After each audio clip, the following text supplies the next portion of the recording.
नमस्कार। एक नई सुबह की शुरुआत के साथ एक बार फिर हम हाजिर हैं एक नए तेवर और नए कलेवर के साथ। नया सवेरा के इस बेहद खास और खूबसूरत अंक को लेकर मैं हूं शहला निगार और मेरे साथ हैं मेरे सहयोगी गौरव। शुक्रिया शैला। गुड मॉर्निंग सभी को। आपको बता दें कि अगले 1 घंटे में हम आपको देश और दुनिया की ताज़ा तरीन खबरें और साथ ही होगी फिल्म, साहित्य, संगीत और जीवन के संघर्षों से जुड़ी कुछ कहानियां। तमाम बड़ी और अहम खबरों पर हमारी नज़र होगी, तो अगले 1 घंटे तक आप बने रहिए हमारे साथ, क्योंकि काफ़ी महत्वपूर्ण ये नया सवेरा है। और इसके अलावा आज जो कुछ भी खास होने वाला है, जो भी डेवलपिंग स्टोरीज हैं, उन पर हमारी नज़र रहेगी और साथ ही साथ हम अपने संवाददाताओं के साथ जुड़ेंगे और ज़मीनी हकीकत क्या कहती है उन खबरों की, उसको भी टटोलने की कोशिश करेंगे। तो शुरुआत करते हैं नया सवेरा की, लेकिन सबसे पहले नजर इस वक्त की हेडलाइंस पर। हिमाचल प्रदेश में पहले चरण के लिए कल थमेगा प्रचार। प्रधानमंत्री नरेंद्र मोदी कांगड़ा और हमीरपुर जिलों में जनसभाओं को करेंगे संबोधित। वहीं कांग्रेस अध्यक्ष मल्लिकार्जुन खड़गे शिमला और सोलन के नालागढ़ में करेंगे चुनावी रैली।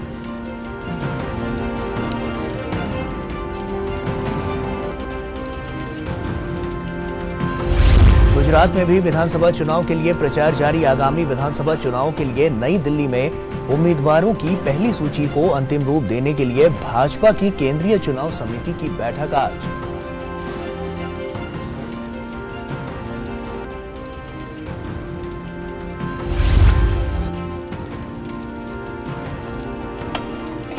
राष्ट्रपति द्रौपदी मुर्मू आज न्यायमूर्ति डी.वाई. चंद्रचूड़ को भारत के मुख्य न्यायाधीश के पद की दिलाएंगी शपथ। न्यायमूर्ति डी.वाई. चंद्रचूड़ होंगे भारत के 50वें मुख्य न्यायाधीश।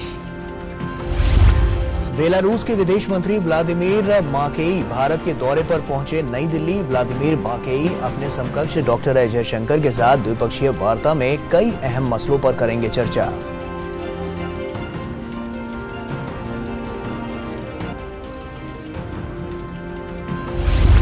दिल्ली एनसीआर समेत पूरे उत्तर भारत में भूकंप के झटके। रिक्टर स्केल पर भूकंप की तीव्रता 6.3।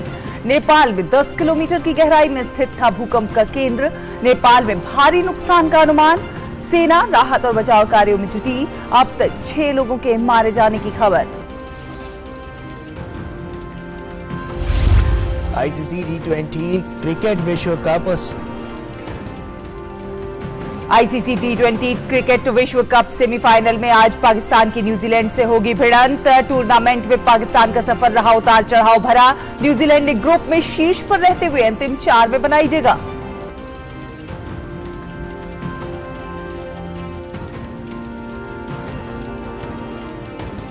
तो नया सवेरा में सबसे पहले आइए देखते हैं देश भर से कुछ खास खबरें। हिमाचल प्रदेश में पहले चरण के लिए चुनाव प्रचार कल थम जाएगा। सभी दलों ने अपनी पूरी ताकत झोंक दी है। प्रचार के आखिरी पड़ाव में प्रधानमंत्री नरेंद्र मोदी आज 2 चुनावी जनसभाएं संबोधित करेंगे। प्रधानमंत्री कांगड़ा और हमीरपुर जिलों में जनसभाओं को संबोधित करेंगे। पीएम पहली जनसभा कांगड़ा जिले में, जबकि दूसरी हमीरपुर जिले के सुजानपुर में दोपहर तकरीबन 12:30 बजे करेंगे। वहीं कांग्रेस के राष्ट्रीय अध्यक्ष मल्लिकार्जुन खड़गे भी आज शिमला और सोलन के नालागढ़ में चुनावी जनसभाओं को संबोधित करेंगे। भाजपा, कांग्रेस, आम आदमी पार्टी, आप सहित क्षेत्रीय दल चुनावी मैदान में पूरा पसीना बहा रहे हैं। कांग्रेस और आम आदमी पार्टी ने भी मतदाताओं को रिझाने के लिए एड़ी चोटी का जोर लगा दिया है। कांग्रेस और आम आदमी पार्टियों के प्रचारक जनसभाओं को संबोधित कर अपने पक्ष में वोट मांगते हुए दिखाई दे रहे हैं।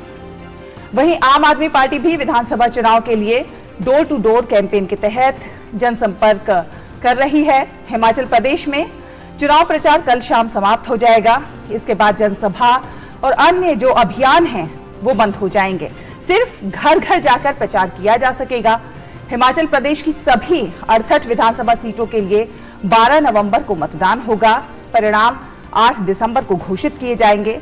पिछले 3 दशकों में राज्य में सत्ता परिवर्तन हुआ है। इस बार चुनावी मुकाबला त्रिकोणीय होने की संभावना है, क्योंकि आम आदमी पार्टी भी भाजपा और कांग्रेस के साथ मैदान में है।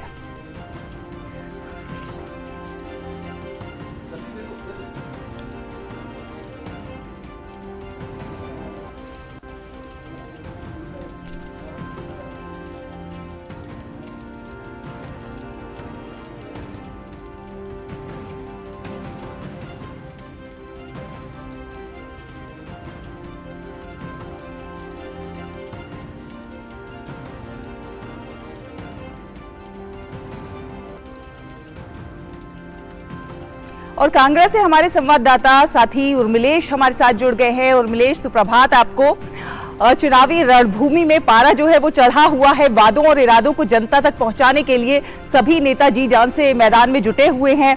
विभिन्न राजनीतिक दलों की रैलियां लगातार हो रही हैं। भाजपा के बड़े नेताओं की भी रैलियां हो रही हैं। आप हिमाचल प्रदेश में जमीन पर मौजूद है, कैसे देख रहे हैं वहां पे ग्राउंड पे क्या स्थिति है, कैसा है वहां का चुनावी माहौल?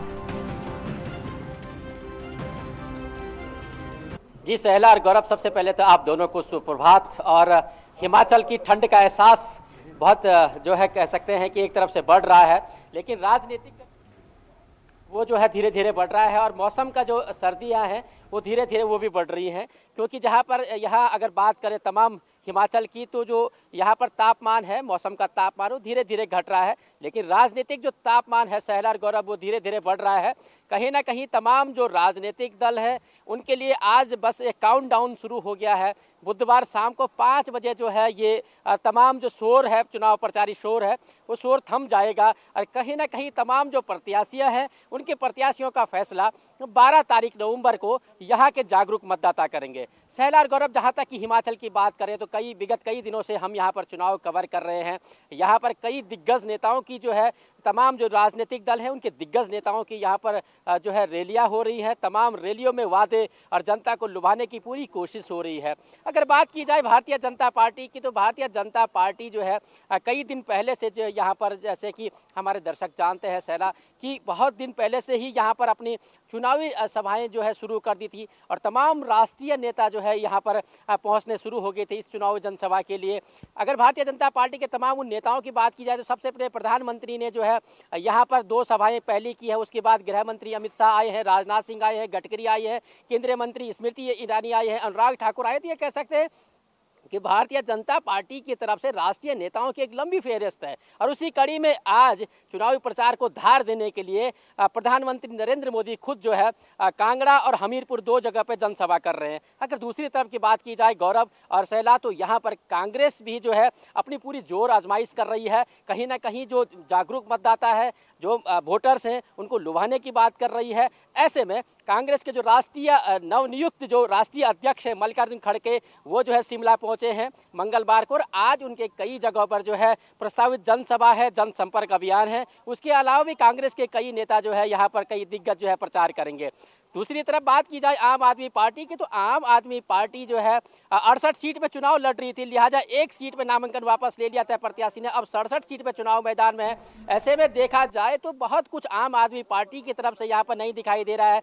जिस तरीके से पहले के दौर में आम आदमी पार्टी ने यहाँ पर पूरे जोर शोर से अपनी तैयारी की थी, उस तरीके से कहीं ना कहीं जो है वो नहीं उस मैदान में दिखाई दे रही है। तो लिहाजा अगर तमाम राजनीतिक पंडितों की माने तो भारतीय जनता पार्टी और कांग्रेस में यहाँ पर मुख्य मुकाबला है। ऐसे में देखना होगा कि आने वाले 12 तारीख को जो यहाँ के मतदाता हैं और वो किसको अपना वोट देते हैं, जिसका पता कि 8 दिसंबर को चलेगा। गौरव, उर्मिलेश, जिस तरह से वहां पर आम आदमी पार्टी और कांग्रेस भी अपना पूरा दमखम लगा रही है, लेकिन जहां तक हम जमीन पर देख रहे हैं तो ऐसा लग रहा है जैसे कि एक परंपरा जो बीते काफी समय से चली आ रही है वो भी टूट सकती है। लोग क्योंकि विकास के नाम पर वोट देने की बात कर रहे हैं।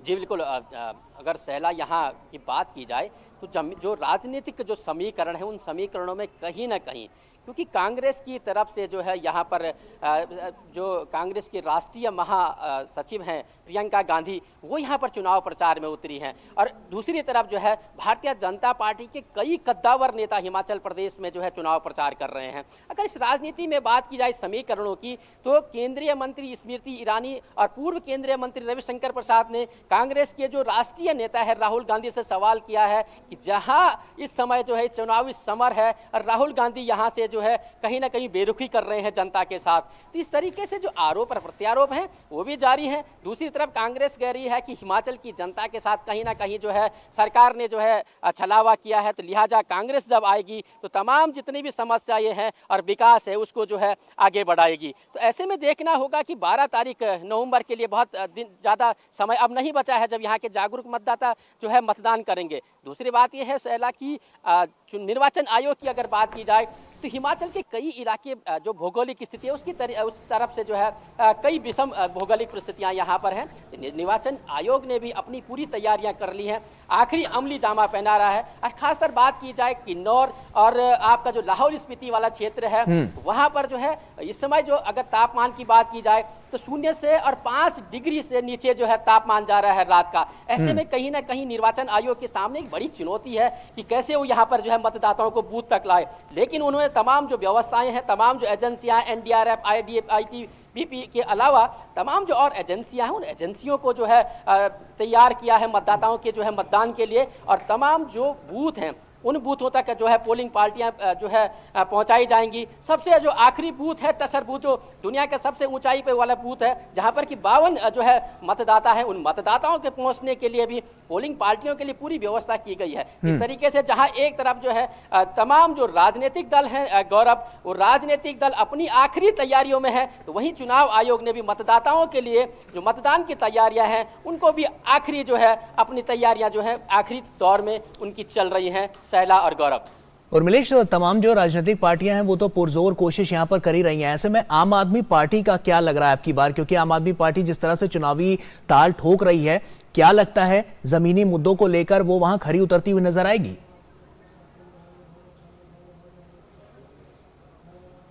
जी गौरव, बिल्कुल अब यही सवाल हम विगत कई दिनों से जो आम आदमी पार्टी के जो नेता है उनसे पूछ रहे हैं कि क्या कुछ यहाँ पर है। तमाम जो राजनीतिक पंडित हैं, उन पंडितों का जो विश्लेषण है, उस विश्लेषण का से भी हम बात करेंगे अपने दर्शकों से के लिए, क्योंकि जो यहाँ पर तमाम आम आदमी पार्टी कुछ दिन पहले तक बड़े जोर शोर से उसके नेता यहाँ पर आई थी, कई जो है जनसभाएं जो है लोगों से जो जनसंपर्क किया था। लेकिन जैसे जैसे चुनाव नजदीक आते गए, जैसे जैसे मतदान का दिन नजदीक आते गए, वैसे कहीं ना कहीं आम आदमी पार्टी जो है तमाम जो मेन स्ट्रीम कह सकते हैं, चुनाव का जो कह सकते हैं कि जो त्रिकोणीय मुकाबले की जो बात हो रही थी, उस त्रिकोणीय मुकाबले से कहीं ना कहीं जो कोण है वो बस 2 ही रह गए हैं, जो कांग्रेस और भाजपा के बीच में रह गए हैं।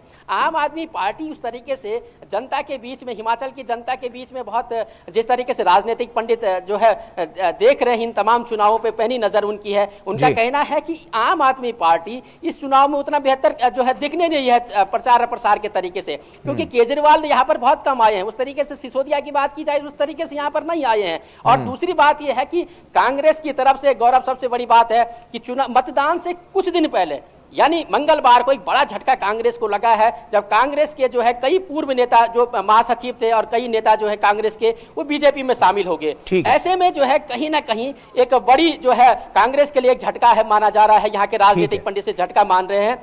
अब सवाल इस बात का है कांग्रेस और भाजपा में कि एक परंपरा जो है की बात करता है, दूसरा जो है रिवाज बदलने की बात करता है। लेकिन जब कांग्रेस में एकजुटता नहीं है तो परंपरा आगे कैसे चलेगी? और दूसरी तरफ भारतीय जनता पार्टी कहीं ना कहीं से मानसिक रूप से, मनोवैज्ञानिक तरीके से जो है प्रचार प्रसार में जो है बढ़त बना रही है, रिवाज बदलने की बात कर रही है। आखिर देखना होगा 8 दिसंबर को जब रिजल्ट आएंगे तो परंपरा जारी रहेगी या फिर रिवाज बदलेगा। गौरव और शैला। बिल्कुल, ये जो एड़ी चोटी का जोर लगाया जा रहा है वो कितना कारगर साबित होगा, ये जब नतीजे सामने आएंगे उसके बाद तस्वीर साफ हो जाएगी। बहुत बहुत शुक्रिया और मिलेश तमाम जानकारियां हमसे साझा करने के लिए।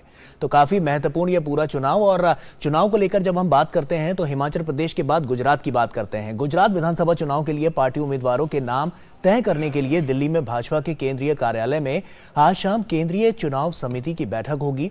इस बैठक में गुजरात विधानसभा चुनाव के लिए उम्मीदवारों के नाम तय किए जाएंगे। गौरतलब है कि गुजरात में 2 चरण में मतदान होने वाले हैं। इससे पहले गुजरात में राज्य चुनाव समिति की 3 दिन तक बैठक में सभी 182 विधानसभा सीटों पर हुई नामों की चर्चा हुई थी।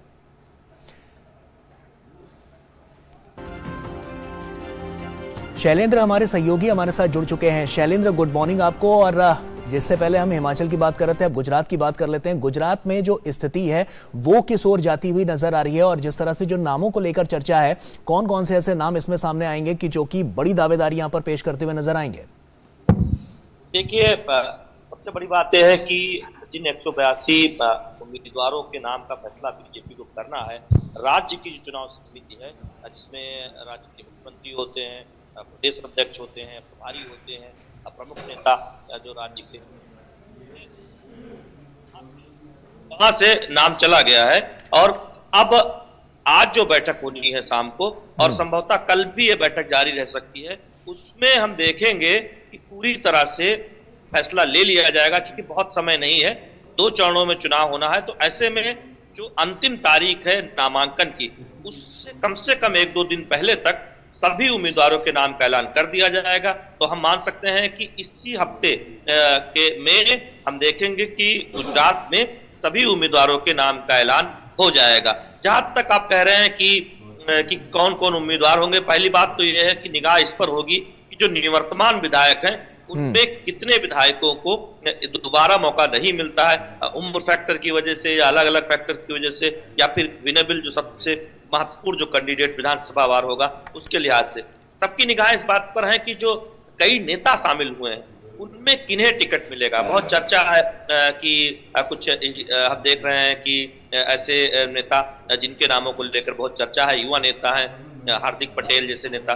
तो क्या बीजेपी कुछ ऐसे नेताओं को टिकट देगी इस बार, ये देखना वाली बात होगी। लेकिन सबसे अहम यह होगा कि क्या ज्यादा से ज्यादा युवाओं को मौका मिलेगा, जिस बारे में संकेत है। और ये भी संकेत है कि कई निवर्तमान विधायकों की जगह पर युवा और नए चेहरों को मौका दिया जाएगा। तो ये सब बात हम देखेंगे कि जब पहली सूची आएगी, संभवतः कल दोपहर में पहली सूची बीजेपी जारी कर देगी गुजरात चुनाव को लेकर। और हम ये कह सकते हैं कि कल के बाद हम देख सकते हैं कि दूसरी सूची भी जल्दी आ जाएगी, कि बहुत समय नहीं है। बिल्कुल, सूची का इंतजार है और देखने वाली बात होगी कि किसे टिकट मिलता है। क्योंकि हम जानते हैं शैलेंद्र के भाजपा ने अपने गढ़ गुजरात को अभेद्य रखने की पूरी तैयारी कर ली है और देखने वाली बात होगी कि किसे किसे टिकट मिलता है। बहुत बहुत धन्यवाद हम तक ये जानकारी पहुंचाने के लिए। फिलहाल नया सवेरा में वक्त एक छोटे से ब्रेक का है, जल्द हाजिर होंगे। ब्रेक के उस पार कुछ और खबरें हैं, आप बने रहिए डीडी न्यूज के साथ।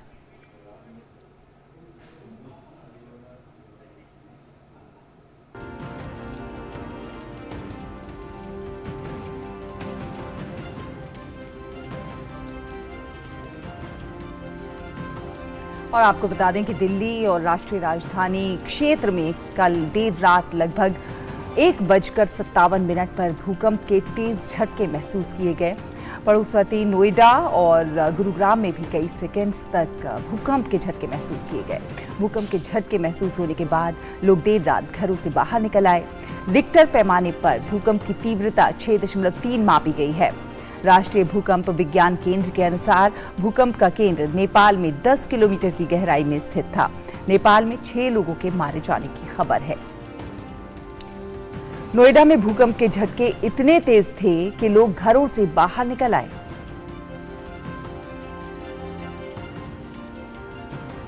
अर्थक्वेक आया था, गार्ड ने अलार्म स्विच किया था और प्रिकॉशंस लिए थे कंपनी ने भी, और इधर हम लोग सब बाहर आ गए थे। अर्थक्वेक बहुत तेज था, लिटरली। कॉफ़ी पी रहा था रिसेंटली एंड देन उसके बाद सीट एकदम से थोड़ी बहुत हिली एंड देन अलार्म बजा ऑफिस का कि भूकंप आया एंड अर्थक्वेक आया। देन उसके बाद हम तुरंत ही बाहर आ गए और हमने सब लोग बाहर सबको बोला कि आप लोग भी बाहर आ जाओ, क्योंकि काफ़ी तेज़ आया था। और बाकी हमने सब कुछ नॉर्मल कर लिया।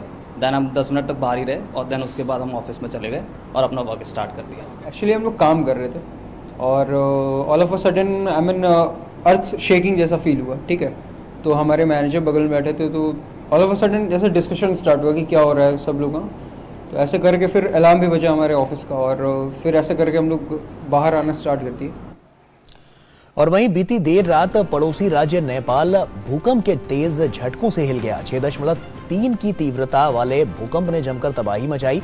अभी तक 6 लोगों के मरने की खबर है, जबकि 5 लोग घायल हुए हैं, जिन्हें अस्पताल में भर्ती कराया गया है।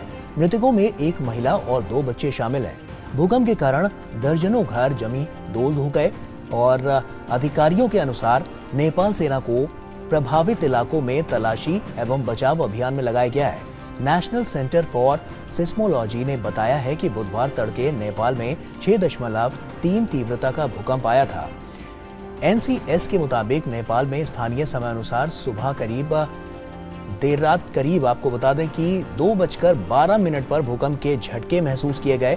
भूकंप का केंद्र नेपाल के काठमांडू से 155 किलोमीटर दक्षिण पूर्व में 100 किलोमीटर की गहराई में था। भूकंप के केंद्र से निकले झटकों का असर 500 किलोमीटर दूर तक महसूस किया गया। नेपाल में इस साल का ये पहला भयावह भूकंप था।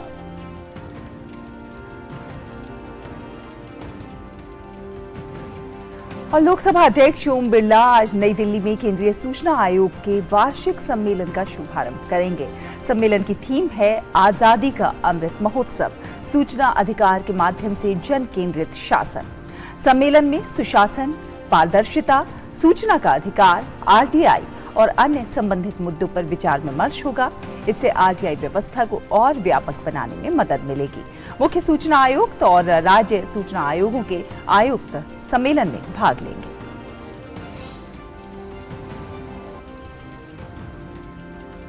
और जस्टिस डी.वाई. चंद्रचूड़ देश के 50वें प्रधान न्यायाधीश के तौर पर आज शपथ लेंगे। राष्ट्रपति द्रौपदी मुर्मू जस्टिस चंद्रचूड़ को शपथ दिलाएंगी। उनका कार्यकाल 2 साल का होगा। जस्टिस चंद्रचूड़ को 2016 में सुप्रीम कोर्ट का जज नियुक्त किया गया था, जिससे पहले वो बॉम्बे हाई कोर्ट में जज और इलाहाबाद हाई कोर्ट में मुख्य न्यायाधीश रह चुके थे। जस्टिस चंद्रचूड़ अयोध्या, सबरीमाला, निजता का अधिकार, आधार की कानूनी वैधता जैसे अहम मामलों में फैसले देने वाली बेंच का हिस्सा रहे हैं।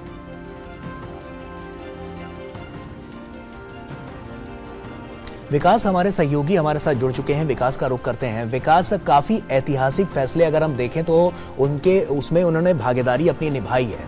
ऐसे में अब एक बड़ा उनको जब ये जिम्मेदारी एक बड़ी मिलने वाली है तो इस जिम्मेदारी का निर्वहन करना इनका पहला कर्तव्य होगा और साथ ही साथ बड़ी जिम्मेदारी है। ऐसे में जो उम्मीदें लगाई जा रही हैं वो उम्मीदें कहीं ना कहीं खरी उतरेंगी अगर इनके हम पूरे कार्यकाल को देखें तो। बिल्कुल गौरव, जस्टिस डी.वाई. चंद्रचूड़ से इसलिए भी लोगों को ज्यादा उम्मीदें हैं क्योंकि उनका कार्यकाल काफी लंबा है, पूरा 2 साल का कार्यकाल होगा उनका। और इसलिए अगर कोई भी सीजीआई कोई नई नीति, कोई नई पॉलिसी या कहीं नया तंत्र स्थापित करना चाहता है केसों के जल्दी निपटारे को लेकर के या जजों की नियुक्ति को लेकर के, तो जस्टिस डी.वाई. चंद्रचूड़ के पास एक लंबा कार्यकाल होगा और इसीलिए उनसे अपेक्षाएं भी ज्यादा हैं। बात दूसरी चुनौतियों की अगर हम करें तो उनके सामने सबसे बड़ी चुनौती वही है जो पहले भी सीजीआई से उनके सामने थी कि कैसे केसेस की संख्या को कम किया जाए, पेंडेंसी को घटाया जाए और सबऑर्डिनेट कोर्ट्स और हाई कोर्ट में जो खाली पद पड़े हैं उनको भरा जाए। Justice D.Y.. चंद्रचूड़ क्योंकि इलाहाबाद हाई कोर्ट के भी मुख्य न्यायाधीश रह चुके हैं, इसीलिए वहां पर इलाहाबाद हाई कोर्ट में एक समस्या बहुत लंबी दशकों से रही है कि वहां पर उतनी संख्या में जजेस उपलब्ध नहीं है जितनी हाई कोर्ट की स्ट्रेंथ है।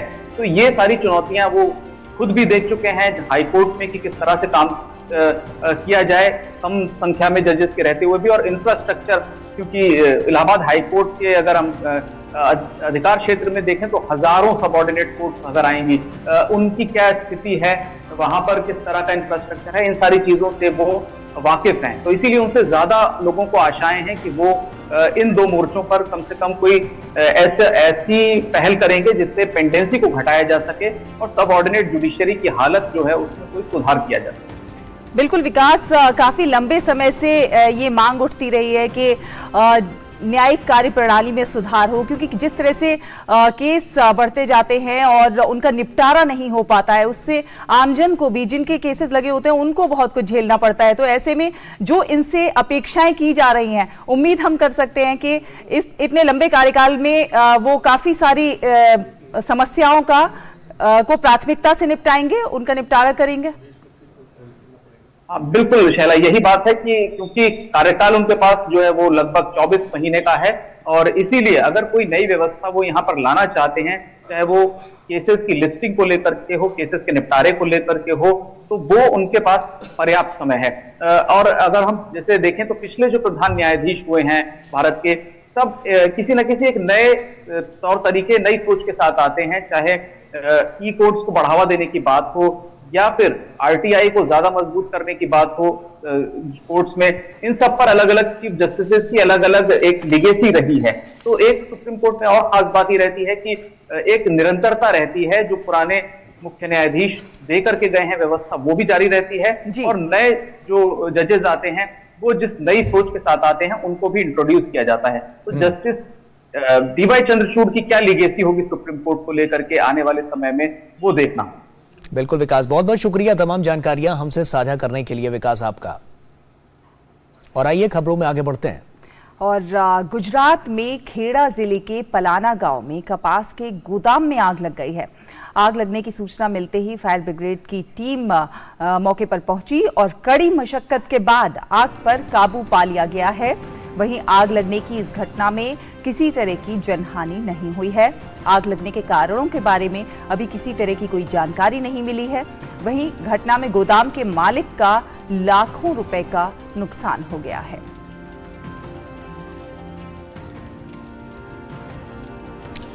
और वहीं हिमराज हिमालय के अंचल में फैला हुआ उत्तराखंड प्रदेश अपने गगनचुंबी हिम शिखरों के कारण प्राचीन काल से ही प्रकृति प्रेमियों, पवित्र तीर्थ स्थलों, शांति एवं तप साधना के लिए प्रसिद्ध रहा है। उत्तराखंड 9 नवंबर 2000 को भारत के 27वें राज्य के रूप में अस्तित्व में आया। देवभूमि कहे जाने वाले उत्तराखंड में इस साल अपना वो 22वां स्थापना दिवस मना रहा है। गठन की 22वीं वर्षगांठ के अवसर पर मुख्यमंत्री आवास सहित उत्तराखंड के सरकारी भवन को लाइटों से सजाया गया है। उत्तराखंड अपनी प्राकृतिक सौंदर्यता और संस्कृति के लिए जाना जाता है। उत्तराखंड की नदियों, ग्लेशियर और पहाड़ों की खूबसूरती के साथ सबसे महत्वपूर्ण 4 धाम बद्रीनाथ, केदारनाथ, गंगोत्री और यमुनोत्री की यात्रा के लिए हर साल लाखों लोग उत्तराखंड की यात्रा पर आते हैं। 22वें स्थापना दिवस के अवसर पर प्रदेश के कई जिलों में भव्य कार्यक्रम आयोजित किए जाएंगे।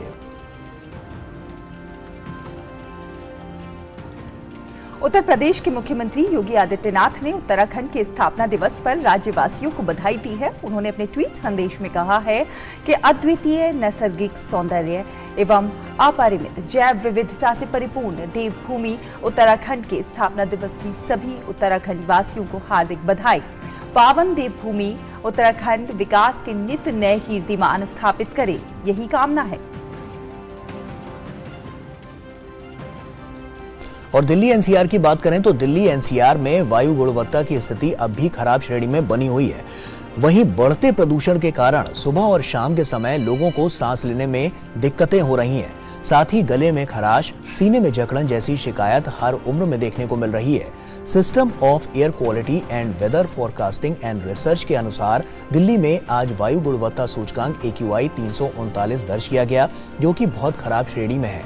वहीं नोएडा में AQI 371 और गुरुग्राम में AQI 338 दर्ज किया गया। गौरतलब है कि वायु गुणवत्ता सूचकांक को 0 से 50 के बीच अच्छा, 101 से 200 के बीच मध्यम और 201 से 300 के बीच खराब माना जाता है। वहीं 301 से 400 के बीच के AQI को बहुत खराब और 401 से 500 के बीच इसे गंभीर माना जाता है। राजधानी दिल्ली में आज से सभी प्राइमरी स्कूल फिर से खुल गए हैं। तो ब्रेक के बाद एक बार फिर से आप सभी का स्वागत है और अब देखते हैं दुनिया भर की कुछ खास खबरें।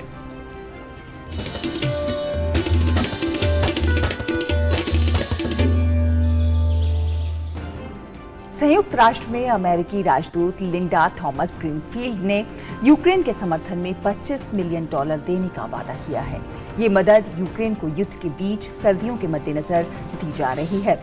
लिंडा थॉमस ग्रीनफील्ड ने मंगलवार को कीव की अपनी यात्रा के दौरान कहा कि अमेरिका यूक्रेन में कमजोर लोगों का समर्थन करने के लिए US agency for international development के माध्यम से सहायता प्रदान करेगा। उन्होंने यूक्रेन के राष्ट्रपति व्लादिमीर ज़ेलेंस्की से भी मुलाकात की और स्वतंत्रता एवं क्षेत्रीय अखंडता की रक्षा के लिए यूक्रेन को अमेरिकी समर्थन देने की बात कही।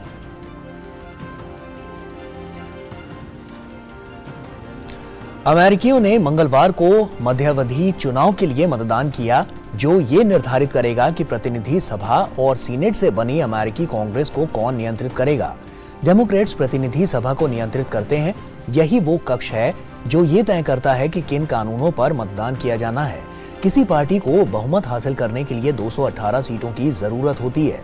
अभी डेमोक्रेट्स के पास 220 और रिपब्लिकन के पास 212 सीटें हैं।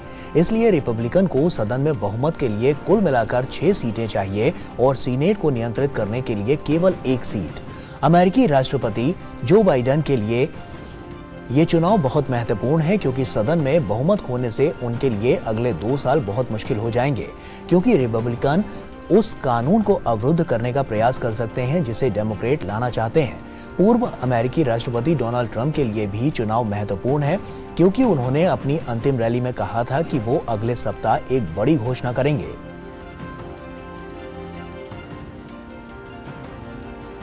अमेरिकी राज्य एरिजोना में दर्जनों इलेक्ट्रॉनिक वोट काउंटिंग मशीनों में कल खराबी आ गई थी, जिसके बाद मशीनों को पूर्व रिपब्लिकन राष्ट्रपति डोनाल्ड ट्रंप और उनके समर्थकों द्वारा जब्त कर लिया गया था। इन लोगों ने डेमोक्रेट्स पर चुनावी धोखाधड़ी का आरोप लगाया था।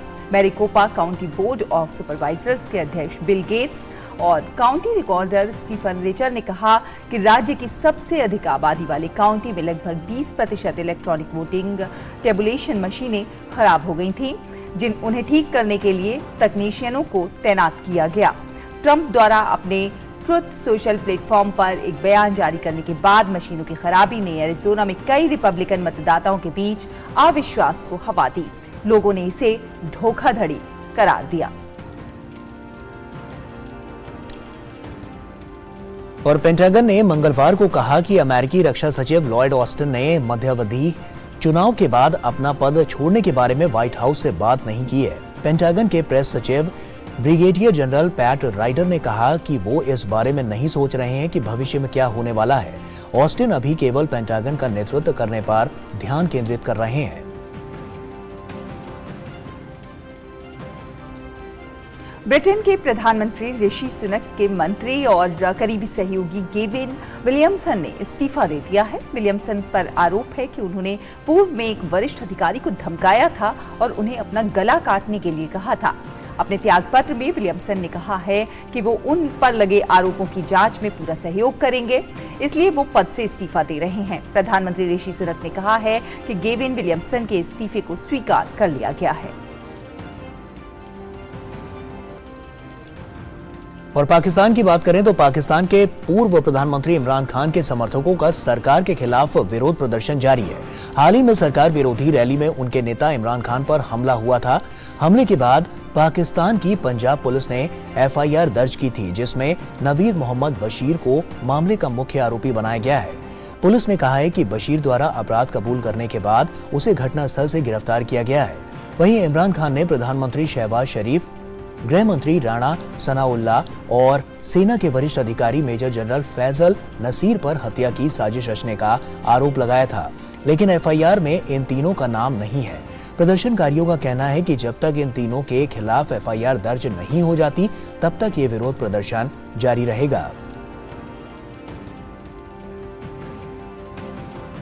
और फिल्मों की बेहद लोकप्रिय कैरी ऑन सीरीज में अपनी भूमिकाओं के लिए प्रसिद्ध और हैरी पॉटर में सॉर्टिंग हैट को अपनी आवाज देने वाले ब्रिटिश हास्य अभिनेता लेस्ली फिलिप्स का लंबी बीमारी के बाद 98 वर्ष की आयु में निधन हो गया। फिलिप्स ने हैरी पॉटर फिल्मों में सॉर्टिंग हैट को अपनी आवाज दी थी।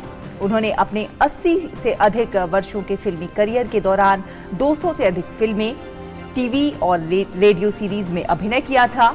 2006 में आई फिल्म वीनस में पीटर ओटोल के साथ उनके सहायक प्रदर्शन के लिए लेस्ली फिलिप्स को बाफ्टा से नवाजा गया था। इसके अलावा उन्होंने स्टीवन स्पीलबर्ग की एम्पायर ऑफ द सन और सिडनी पोलाक की आउट ऑफ अफ्रीका जैसी फिल्मों में कैमियो किया था।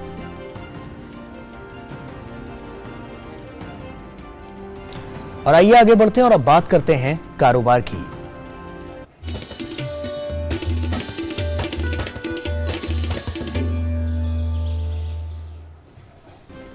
तो कारोबार में आज अब बात पहले करेंगे स्टार्टअप चैंपियंस की।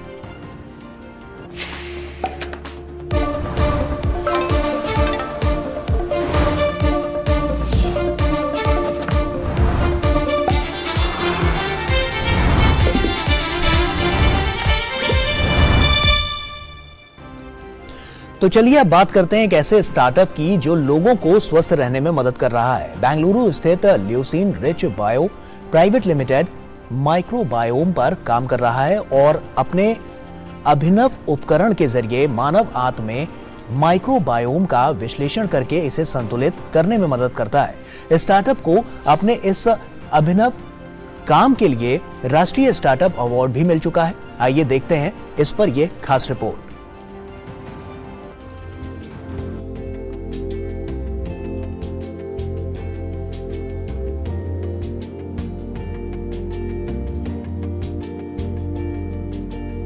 पीढ़ियों से भारतीय पेट के स्वास्थ्य को महत्व देते आए हैं। आयुर्वेद और प्राकृतिक चिकित्सा जैसे विज्ञानों ने हमेशा इसे बढ़ावा दिया है। विज्ञान ने इस बात पर ध्यान केंद्रित किया है कि कैसे एक स्वस्थ आत्म, मन और शरीर को भी स्वस्थ रखती है। जीवन शैली से संबंधित सभी बीमारियों का मूल कारण आत्म का स्वास्थ्य कैसे है, इस पहलू की खोज करते हुए बेंगलुरु स्थित एक स्टार्टअप ने इसका पता लगाने के लिए एक अभिनव उपकरण खोजा है। Leucine rich bio private limited company ने बग स्पिक्स विकसित किया है, एक किट जो मानव आंत में माइक्रोबायोम का विश्लेषण करती है और आंत माइक्रोबायोम को फिर से संतुलित करने में मदद करती है। जो नया टेक्नोलॉजी आया डीएनए सीक्वेंसिंग, उसकी वजह से हमको ये प्रोडक्ट डेवलप करने में मदद आया। एक्चुअली इसका पहले जो पुराने तरीके थे माइक्रो ऑर्गेनिज्म को आइडेंटिफाई करने का, वो एक माइक्रो ऑर्गेनिज्म एट ए टाइम था। अभी इस टेक्नोलॉजी की वजह से 2000-3000 से ज़्यादा एक साथ एक ही टाइम में पता कर सकते हैं और उसका स्ट्रेन लेवल और स्पीशीज लेवल एक्यूरेटली पता कर सकते हैं। इसमें कंपनी मल के नमूनों से डीएनए एक्सट्रैक्ट करके उसकी स्क्रीनिंग करती है और रॉ डेटा का इस्तेमाल कर यह पता लगाती है कि आंत के अंदर कौन सा सूक्ष्मजीवी मौजूद है। किट टाइप 2 मधुमेह, क्रोनिक किडनी रोग, रक्तचाप, इरिटेबल बाउल सिंड्रोम, आंत में सूजन और गठिया जैसे रोगों की कई बीमारियों के लिए जोखिम को पकड़ने में भी मदद करती है। रोगी की रिपोर्ट के आधार पर किट उसको ठीक करने के लिए आवश्यक कदम उठाने का सुझाव देती है। टेक्नोलॉजी नया है ना, इसीलिए वो मार्केट में नहीं था। हम जो पुराने हमारा एक्सपीरियंस है, प्रीवियस एक्सपीरियंस, उसमें से डेटा एनालिसिस ये सब करते थे। उसकी वजह से हमको इमीडिएटली पता चला कि यहाँ पे एक प्रोडक्ट बन सकता है। पूरा प्रोसेस का पेटेंट बनाया है हमने, यहाँ कस्टमर्स एक्सपीरियंस से लेके, क्योंकि ये डायरेक्ट कस्टमर को भी जाता है, वहाँ से लेके and report generation and dietary recommendation बताते हैं। और dietary recommendation is not regular based on nutrition और न्यूट्रिशनल रिक्वायरमेंट, ये गट माइक्रो ऑर्गेनिज्म के हिसाब से बनता है। Leucine rich bio private limited के उत्पाद न केवल कंपनी के लिए बल्कि स्वास्थ्य उद्योग के लिए भी एक प्रमुख गेम चेंजर बनने की क्षमता है। तापस भट्टाचार्य की रिपोर्ट, डीडी न्यूज। तो ल्यूसिन रिच बायो के बारे में और अधिक जानकारी हासिल करने के लिए आप देखिए हमारा खास कार्यक्रम स्टार्टअप चैंपियंस 2.0 शनिवार रात 9 बजे डीडी न्यूज पर, रात 10 बजे डीडी इंडिया पर और रविवार दोपहर 12 बजे डीडी नेशनल पर। यहाँ रुकेंगे एक और ब्रेक के लिए। आप देखते रहिए नया सवेरा। ब्रेक के उस पार कुछ और खबरें।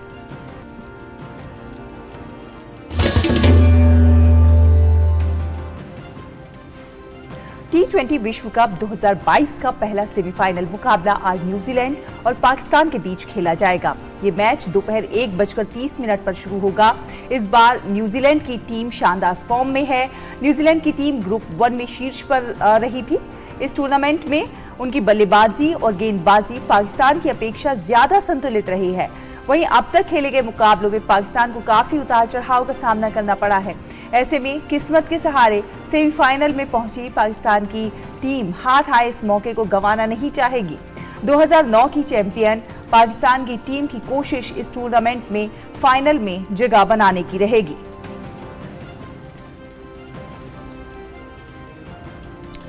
तो एडिलेड से हमारे संवाददाता अभिषेक हमारे साथ जुड़ गए हैं। अभिषेक, सुप्रभात। पाकिस्तान की अगर हम बात करें तो काफी उतार चढ़ाव भरा रहा है उसका सफर। ऐसे में क्या उनकी स्ट्रेटेजी होगी इस मैच में? और अगर न्यूजीलैंड की हम बात करते हैं तो वो ग्रुप 1 में टॉप पर रही है, तो ऐसे में पाकिस्तान के लिए एक बड़ी चुनौती बनकर उभरेगी न्यूजीलैंड की टीम। बिल्कुल इंशाल्लाह। गुड मॉर्निंग आपको और गौरव को और सभी व्यूअर्स को। मुश्किल मैच होगा ये पाकिस्तान न्यूजीलैंड का। 6 कांटे की टक्कर देखने को मिलेगी और आप देखिए पाकिस्तान का जो सफर रहा है वो बहुत उतार चढ़ाव भरा रहा है। अब देखिए पाकिस्तान पहले भारत से हारा, उसके बाद जिम्बाब्वे से उसको हार मिली, लेकिन जिस तरह से उन्होंने वापसी करी, बड़ी बड़ी टीमों को उन्होंने मात दी है।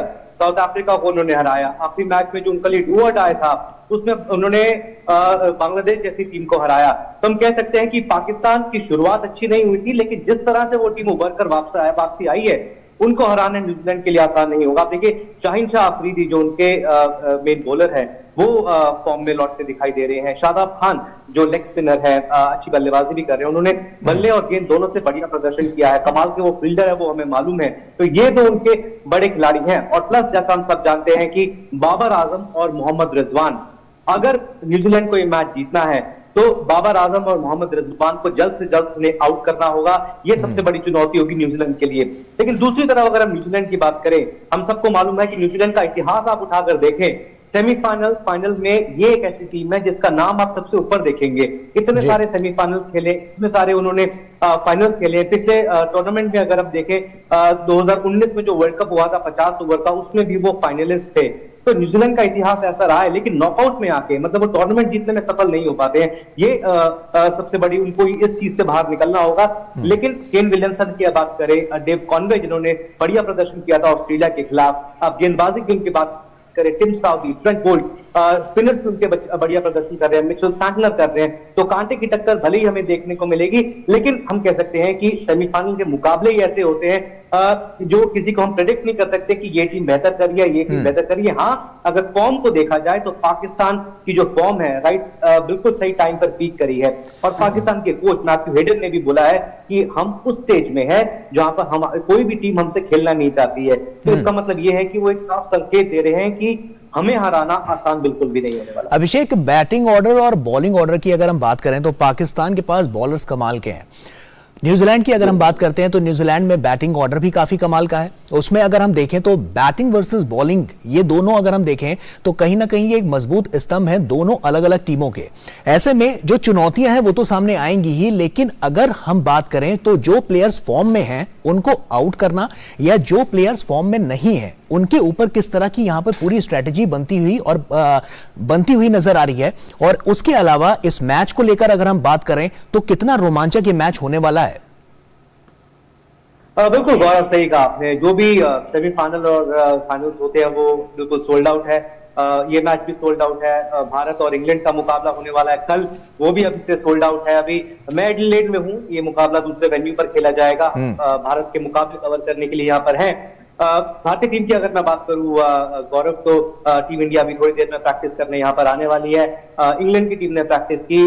जॉस बटलर जो है वो प्रेस कॉन्फ्रेंस के लिए आए थे, उन्होंने सूर्य कुमार यादव की खुलकर तारीफ की। उन्होंने कहा कि शायद अभी तक वो प्लेयर ऑफ द टूर्नामेंट है, बेस्ट टूर्नामेंट उनका गया है। विराट कोहली को लेकर उन्होंने कहा कि बढ़िया खिलाड़ी है। भुवनेश्वर कुमार को लेकर उन्होंने कहा कि ये जो गेंदबाज है उनसे हमें बचकर रहना होगा। और पिच को लेकर काफी चीजें चल रही है कि यूज पिच है, इस मुकाबले के लिए यूज पिच इस्तेमाल की जा रही है। लेकिन जॉस बटलर इंग्लैंड के कप्तान ने साफ कह दिया इसको कि हमें उस चीज को लेकर चिंता करने की जरूरत नहीं है, जो हमारी चीज से कंट्रोल से बाहर है हम उसके बारे में बिल्कुल भी नहीं सोचेंगे। ग्राउंडमैन से उनकी बात हुई, उन्होंने कहा है कि बढ़िया सरफेस देखने को मिलेगा। 160 170 यहाँ पर पास स्कोर मान सकते हैं, हो सकता है, लेकिन टॉस यहाँ पर काफी क्रूशियल होगा जो भारत और इंग्लैंड के बीच मुकाबला है। और एडिलेड, गौरव, हम सब जानते हैं कि एडिलेड विराट कोहली की फेवरेट पिचों में से एक है। उन्होंने 2012 में सबसे पहला शतक जो लगाया था वो भी यही लगाया था। 2014 में उनको कप्तानी मिली थी, तो दोनों पारियों में उन्होंने शतक लगाए थे। 2015 वर्ल्ड कप की बात करें तो पाकिस्तान के खिलाफ उनका शतक आया था। पिंक वर्ल्ड टेस्ट में उन्होंने 73 रन बनाए थे। तो विराट कोहली के लिए ये पसंदीदा ग्राउंड है, वो चाहते हैं यहाँ पर खेलना। अब देखिए गौरव, ऑस्ट्रेलिया में क्या खास बात है कि यहाँ के जो ग्राउंड्स है वो बड़े ग्राउंड्स है। और एडिलेड की हम अगर बात करें यहाँ पर, तो जो सामने की बाउंड्रीज है वो लंबी हैं, जो स्क्वायर बाउंड्रीज हैं वो छोटी हैं, 70 मीटर की, 60 मीटर की, 80 मीटर की। तो ये देखना होगा कि टीम इंडिया क्या टीम में कोई बदलाव करती है, क्या युजवेंद्र चहल टीम में दिखाई दे सकते हैं। और अब देखिए, अगर हम यूज पिच को लेकर आधार बनाया जाए तो यूज पिच अगर है तो वो सब कॉन्टिनेंट जैसी पिच होगी। अगर सब कॉन्टिनेंट जैसी पिच है तो युजवेंद्र चहल जो रेस स्पिनर है उनका अहम रोल हो सकता है। लेकिन देखने वाली बात होगी क्या भारतीय टीम का मैनेजमेंट, क्या राहुल द्रविड़ या रोहित शर्मा प्लेइंग 11 में या विनिंग कॉम्बिनेशन को में कोई बदलाव करेंगे या नहीं करेंगे। लेकिन भारत इंग्लैंड बढ़िया मुकाबला जरूर देखने को मिलेगा। जी, बहुत धन्यवाद एडिलेड से हम तक ये खबरें, ये अपडेट्स हम तक पहुंचाने के लिए अभिषेक। और अब बात करेंगे सभ्यता और संस्कृति के विविध रंगों को अपने आप में समेटे हमारे इस खास सेगमेंट की, हेरिटेज वॉक की।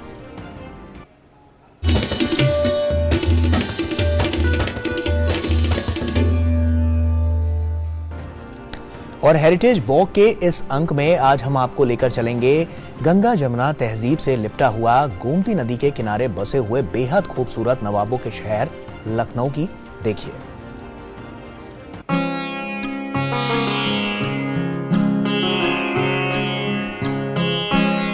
गंगा जमुनी तहजीब से लिपटा हुआ गोमती नदी के किनारे बसा यह शहर, जहां खाने से ज्यादा कपड़ों पर चिकन की कारीगरी मशहूर हो।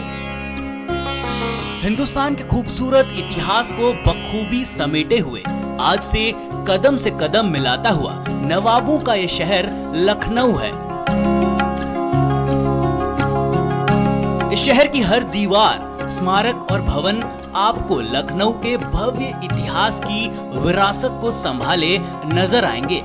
ये माना जाता है कि श्री राम के छोटे भाई लक्ष्मण ने यहाँ शासन किया है, जिसके कारण पहले इस शहर का नाम लखनपुर था, जिसका सबूत देता लक्ष्मण का टीला गोमती नदी के किनारे आज भी मौजूद है। इस शहर की इमारतें हो या इमारतों पर करवाई गई कारीगरी, जो अपने गौरवशाली अतीत की जुबान बोलते हैं। यहाँ का रूमी दरवाजा, बड़ा इमाम बाड़ा, छोटा इमाम बाड़ा, 76 मंजिल और कुछ वक्त पहले बना हुआ जनेश्वर पार्क लखनऊ की खूबसूरती में 4 चांद लगाने का काम करते हैं। Bureau report, DD news. और अब बात विज्ञान जगत की।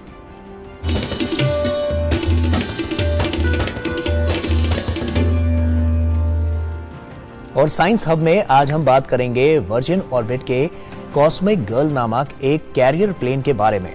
ये एरोप्लेन 35,000 फीट की ऊंचाई पर जाकर रॉकेट्स और सैटेलाइट्स को कम खर्च में आसानी से अंतरिक्ष में भेज सकता है। देखिए।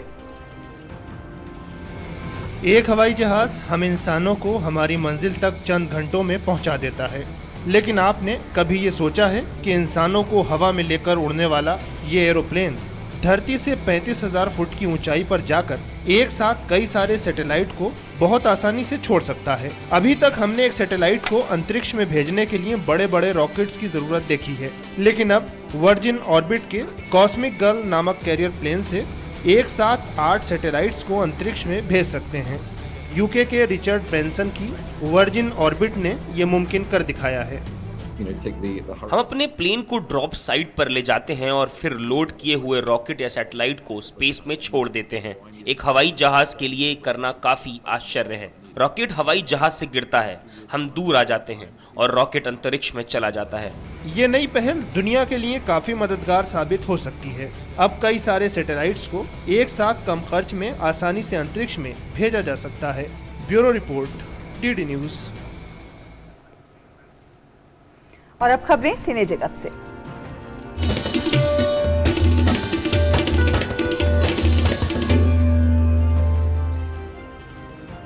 और सिनेमा इस हफ्ते के इस अंक में आज हम बात करेंगे सुनील शेट्टी की debut web series Dharavi bank की, जिसका ट्रेलर अभी हाल ही में रिलीज हुआ है।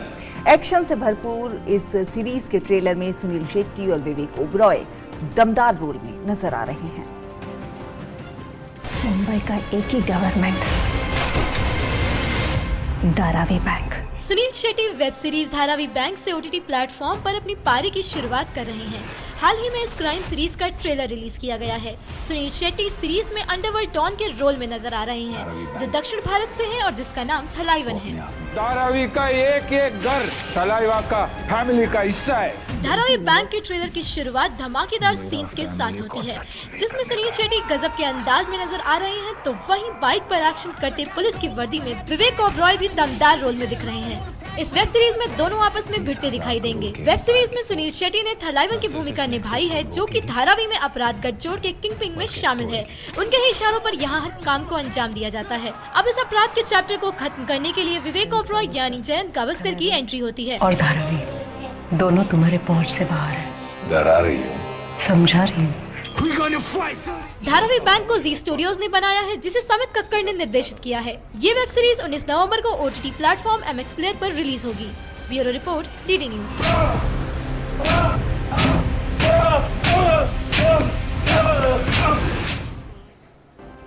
और आइए बात करते हैं सेहत की।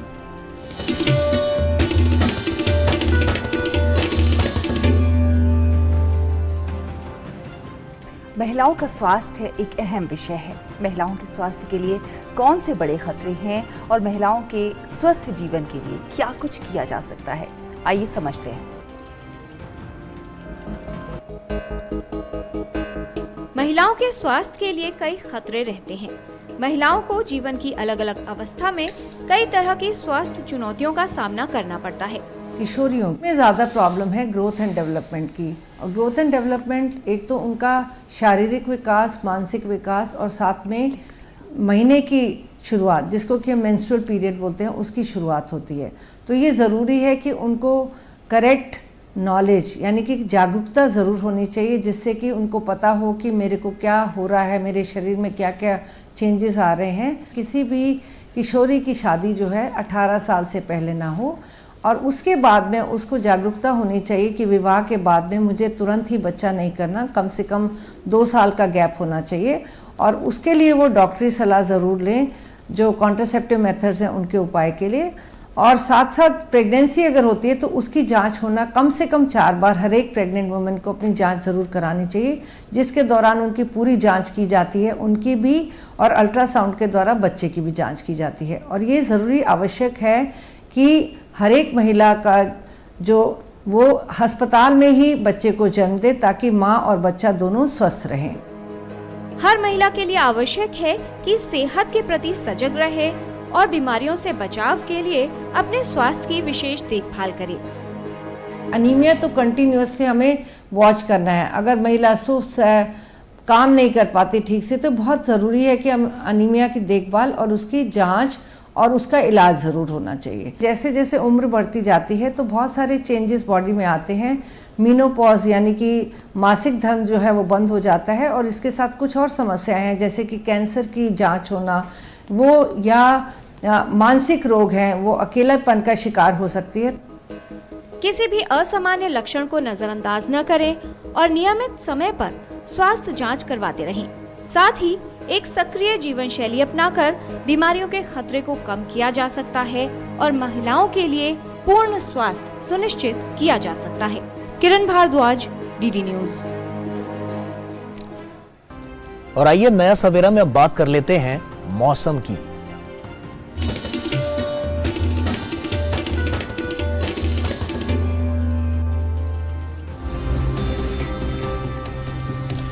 मौसम विभाग के अनुसार अंडमान और निकोबार द्वीप समूह और तमिलनाडु के दक्षिणी हिस्सों में हल्की से मध्यम बारिश के साथ 1 या 2 स्थानों पर भारी बारिश हो सकती है। तमिलनाडु और केरल के शेष हिस्सों में हल्की से मध्यम बारिश होने की संभावना है।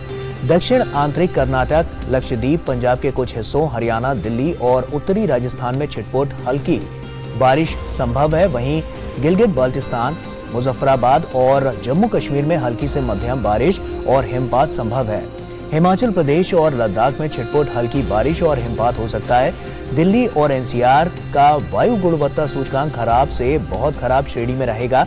चक्रवाती हवाओं का क्षेत्र दक्षिण मध्य बंगाल की खाड़ी के ऊपर बना हुआ है। आज श्रीलंका तट के पास दक्षिण पश्चिम बंगाल की खाड़ी के ऊपर एक कम दबाव का क्षेत्र बनने की संभावना है। ये उत्तर पश्चिम दिशा में तमिलनाडु तट की ओर बढ़ सकता है। और आइए अब नजर डालते हैं तापमान पर।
तो इसी के साथ नया सवेरा के इस अंक में आज के लिए बस इतना ही, लेकिन जाने से पहले आपको करवा रहे हैं ओडिशा के कोरापुट जिले की सैर।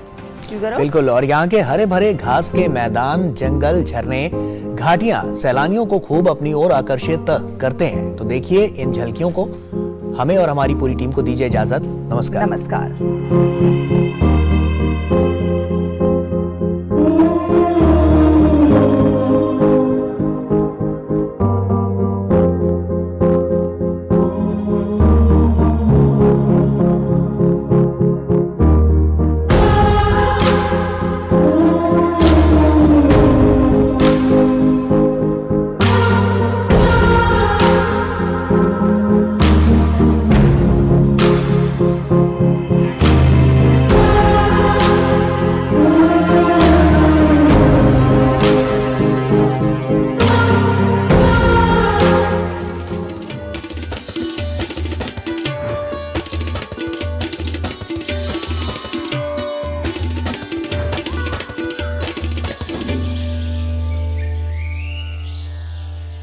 नया